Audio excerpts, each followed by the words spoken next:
Hey there, it's Mrs. D with your quick writing tip. This video is going to talk about 3 editing tricks that every writer should know. And this is how we're going to turn a rough draft into a great final product.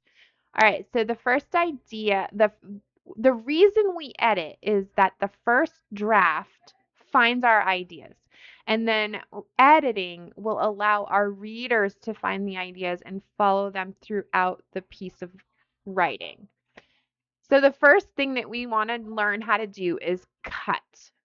Cut out all the extra stuff. Writers like to write, so there's often a lot of extra stuff. So here's an example. Before is this. It is important to remember that writing every day can help you improve.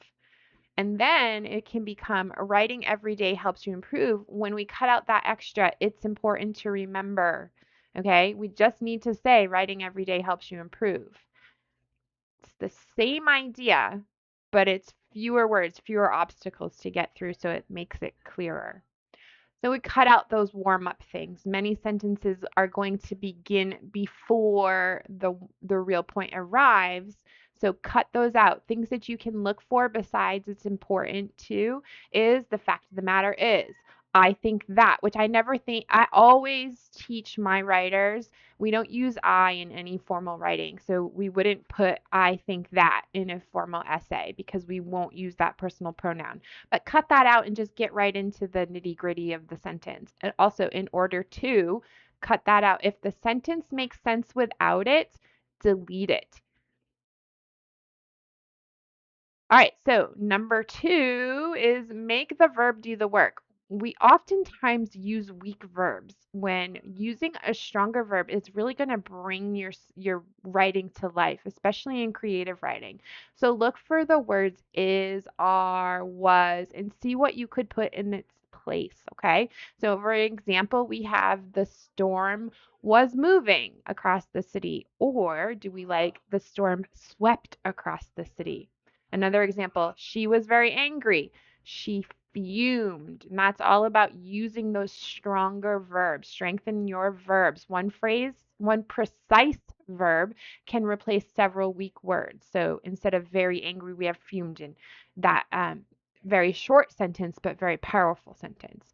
And our third trick is to read it aloud. I teach this in every single essay class that I have with students.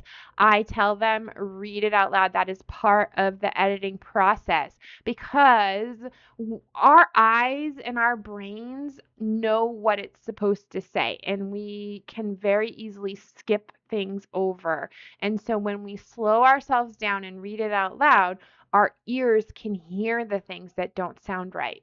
All right, so we're going to say it out loud, read it out loud, and you're going to listen for repetitive words, awkward rhythms, sentences that steal your breath, like you can't get to the end of it without taking a breath. If it's hard to say, it's going to be hard to read. And so whenever you come across that in your writing, you're just going to take a moment to fix it.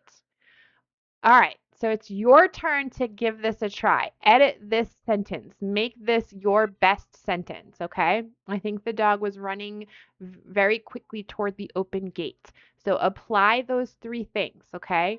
I like to call it CVS, like the pharmacy, CVS. We're going to cut, we're going to look at verbs, and we're going to say it out loud, all right? So pause, cut, and strengthen this sentence. Remember the 3 passive editing CVS. Cut verbs, make those stronger, and say it. Listen to every line that you write. Good writing has always been rewritten. All right, that's it for this video. See you in the next one.